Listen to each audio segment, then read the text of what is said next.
You're looking at a live shot of the Pigeon Creek wildfire. I'm Rob Gibson reporting live from the scene of the Pigeon Creek wildfire. I am situated on the Okanagan Connector just at the U-turn turnaround, which is essentially at the base of Lookout Mountain. Today you can tell that there is very little smoke activity. However, this is the staging area for the BC Wildfire Services. The ground crews and the support crews are staged here. There is also what appears to be a contract helicopter that has been ferrying tools and gear up and down the area. They seem to be situating themselves just to the left of the hump you see in front of us on screen left, so to speak. Again, this is the live shot from the Pigeon Creek wildfire on Wednesday morning. So far, BCWS fire crews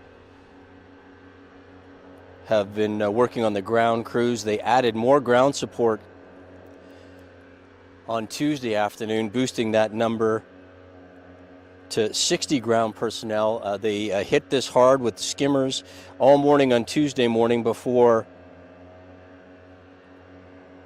shifting gears to add helicopter traffic on Wednesday evening. According to the latest information we have from the BC Wildfire Service, this fire has not grown overnight. It was listed as 33 hectares on Tuesday evening, and it remains listed at 33 hectares on Wednesday morning. However, temperatures in the central Okanagan are going to be a bit of an issue today, with 33 degrees Celsius expected throughout most of the central Okanagan this morning. It's only 9:57, just before 10 a.m. Again, I'm Rob Gibson reporting live from the scene of the Pigeon Creek wildfire here at the base of the 97C, the Okanagan Connector, on the U-turn turnaround. I'm at the base of this mountain. You can hear the generators operating behind me. That's where the ground crews have rallied in behind me there. Some of the ground crews, you can see them kind of milling around. Some of the guys have been working on this situation all morning.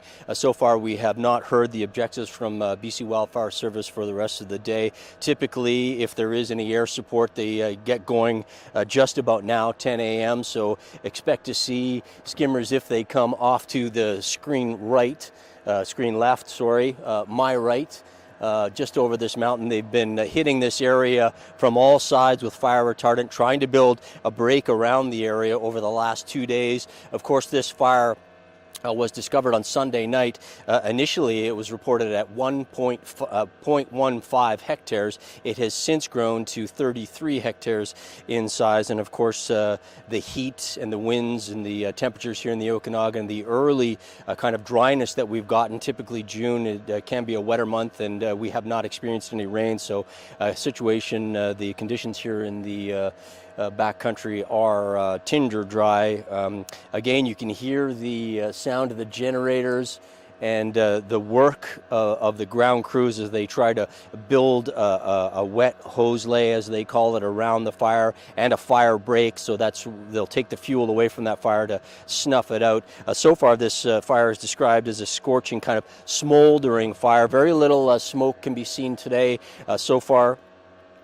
But it is still early in the day. Of course, the Ministry of Forestry and the BC Wildfire Service have implemented a campfire ban going into this weekend. A very early start for the campfire ban this year, but they have deemed it necessary because of the number of fires, because of the dry conditions, and because they believe that humans are unfortunately the cause of some of these fires. This fire is still under investigation. They haven't indicated what may have caused it, but there has been no lightning, and there was no lightning on Sunday evening, and this is a popular backcountry area that you can see behind me. So the fire activity is described by the BCWS Tuesday night as smoldering ground fire, a surface fire with a minimum rate of spread. That's what they've been working to achieve. So far it looks like they are right on track. BCWS has also published a perimeter map that you can see on our website, showing a more exact location of the fire and just what they've done to try to encase it. You can see from that aerial view where they have laid down down the retardant.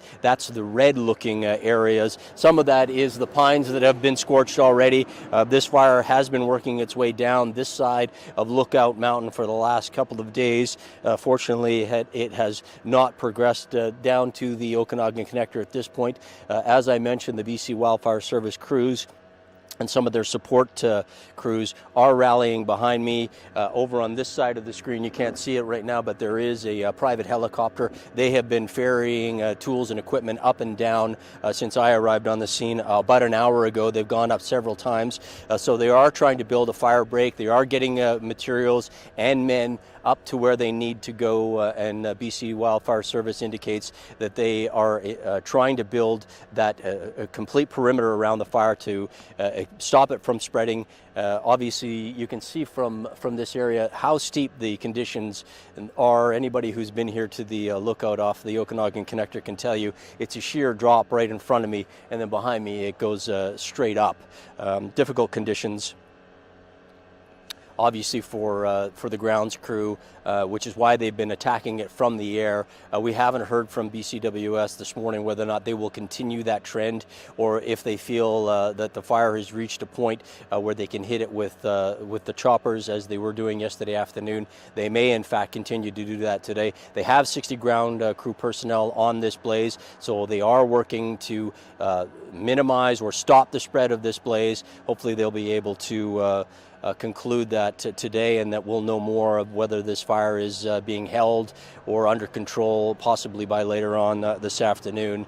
We can tell you that the Ministry of Forest and the BC Wildfire Service, as I mentioned earlier, has implemented a campfire ban starting at noon tomorrow going into this weekend. Again, very early, but they are concerned about human-caused wildfires. Of course, we don't know that this was caused by a human, but there was no lightning or any other activities of that nature over the course of the weekend. Again, this fire was started or was spotted on Sunday night. It started at 0.15 hectares and it has now grown to 33 hectares. It has been in a very difficult to get to location, but the fire crews are working on this fire. It appears to be the ground crews are taking over at this point, and I believe that to be good news. Again, I'm Rob Gibson reporting live from the scene of the Pigeon Creek wildfire just off the Okanagan Connector, just about 8 kilometers outside of Peachland.